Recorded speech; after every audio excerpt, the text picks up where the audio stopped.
Missile Management System and Civil Defense in Duluth, Minnesota has issued a nuclear attack warning for the entire Midwest at 4 p.m. Central Time. At 3 p.m., Civil Defense spotted a nuclear missile from Korea headed for Chicago. The missile will hit Chicago in an hour. This will destroy the entire Midwest.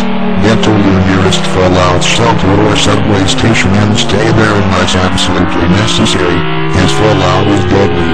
Do not attempt to evacuate, because you might not make it in time. When the missile hits, communications such as telephone and internet will be disabled. Turn on your battery radio during your stay in the shelter, but remember to save the battery. I repeat, Civil Defense officials have spotted a nuclear missile from Korea headed for Chicago. The station will now cease transmissions. Thank you and good luck.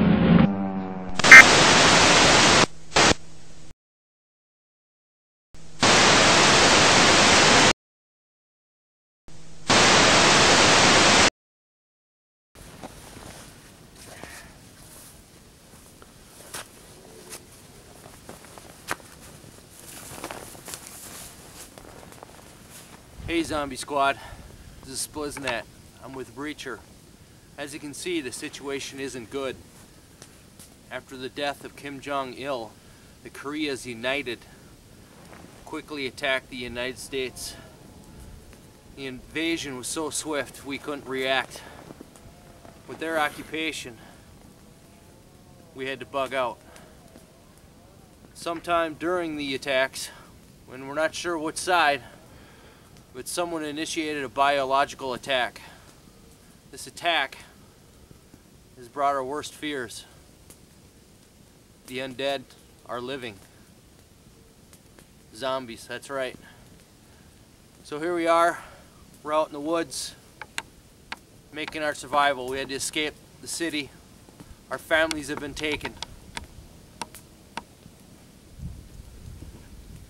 As you can see, it's cold out here. There's snow. But here we are, we're surviving. This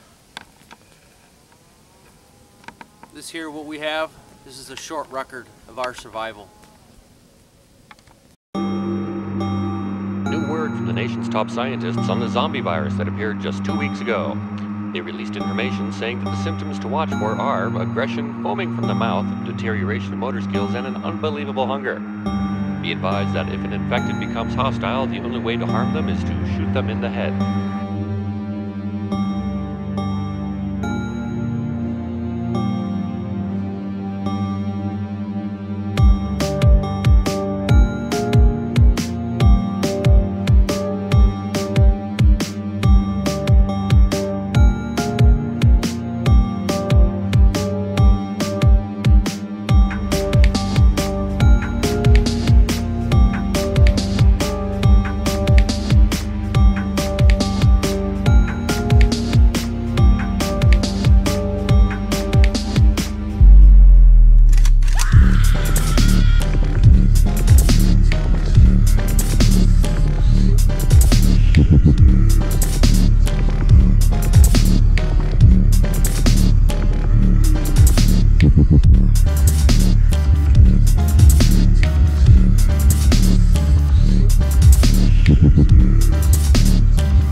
Hey guys, it's Breacher.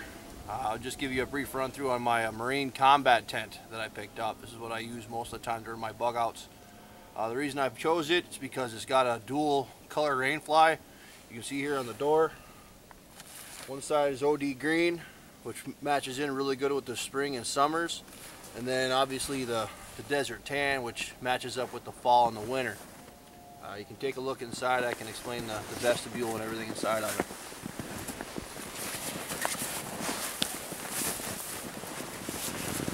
Right here we got a full range vestibule. This is where I normally keep my pack and gas for my stove, or like today I have my Remington 870 place inside to keep it out of the snow. Last night we got about a quarter to a half inch of snow, as you can see on the top of the tent. Also has a dual vestibule on the other side where I normally would keep my water and other expendables, but due to the temperatures in the sub-frozen area, we have to keep it inside so it stays warm. But take a look in here.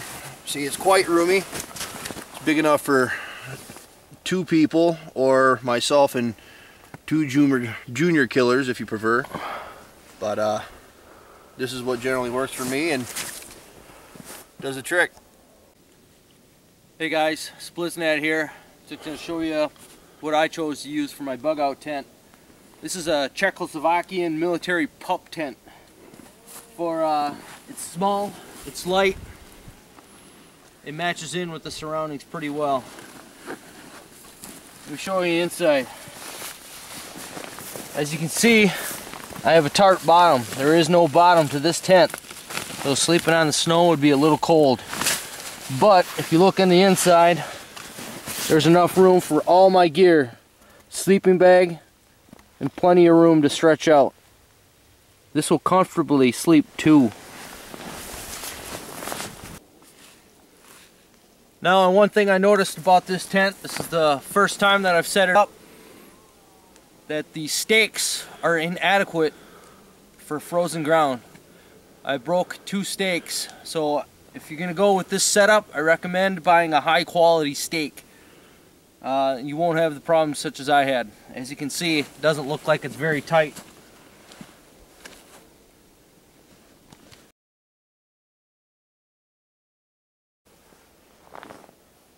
Hey Zombie Squad, out here on the winter mock bug out. Here we are, we're going to attempt to make a fire. We're going to use a little trick that I like to do using dryer lint, candle wax, and an egg carton. Take the dryer lint and the candle wax, melt the candle wax that is, in a pan, pour it over the dryer lint. It'll form nice hard, rock solid form there that you can use. You can just tear it off as you see fit and how much you want to do. Here we are, going to place it in a pit.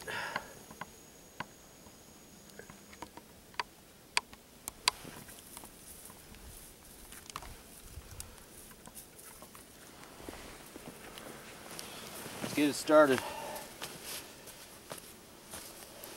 Now for this little deal, I'm going to use a lighter, but it will work with a flint.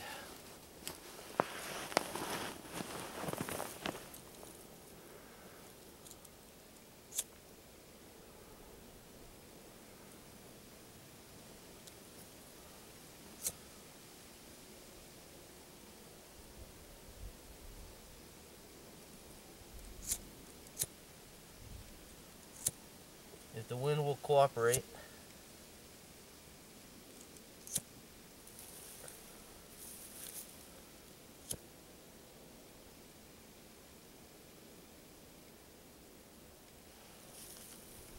And see, once you do get it lit, gets a pretty good flame started on it. And with the candle wax, it's going to stay hot.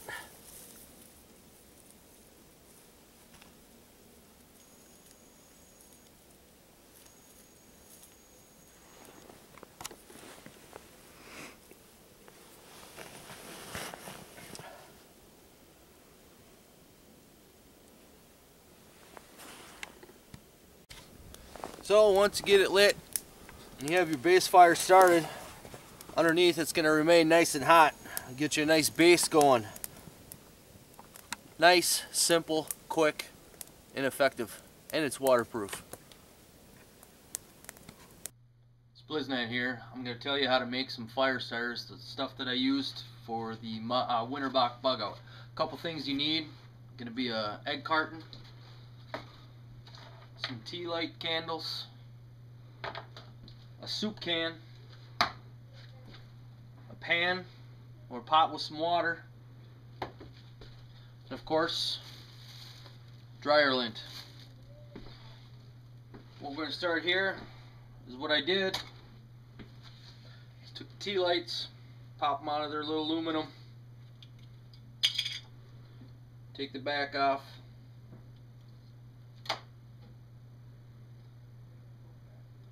pull the wick out. You don't need that. Then the other thing I did was to create more surface area to help melt faster. cut them. Put them in your soup can. Don't need it that full. I just put it in there so I know how much I have. Next thing you're going to want to do is take your dryer lint, start packing your egg carton.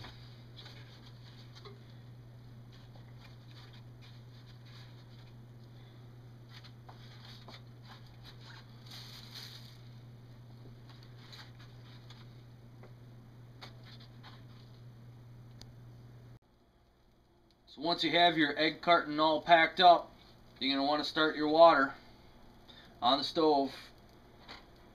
You don't want it boiling, and you want the pan about halfway, maybe a quarter full.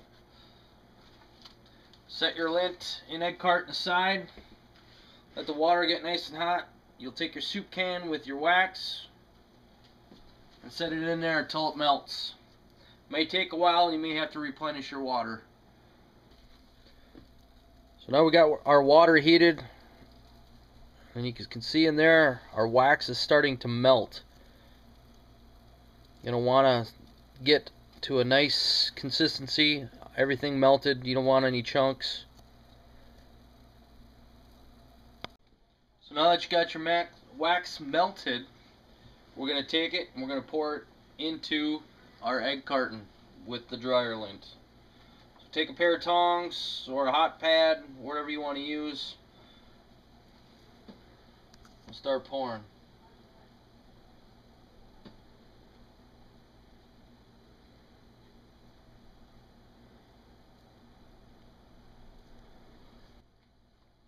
As you can see, it doesn't cover the entire carton, so you're going to have to do it a couple times to fill it up, and you may want to go over and do some more.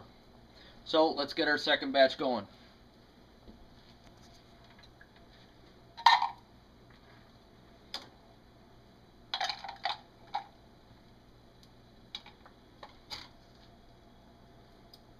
Now that we have all our wax poured into our egg carton, we're going to set it aside for 24 hours. That way it'll let the wax set, because it's penetrated down to the bottom. As you can see, it's wet on the bottom of the egg carton. One thing I didn't mention earlier is that you should probably have some newspaper or some wax paper underneath there so that it does not get anything dirty. So once you're done there, let it sit for 24 hours and you're good to go. Another way that you can do is also use a microwavable safe bowl and melt the wax as well, but I tend to like to use the double boiler method. It's quicker, I can see what's going on, don't have to dirty up any microwavable bowls. Thank you.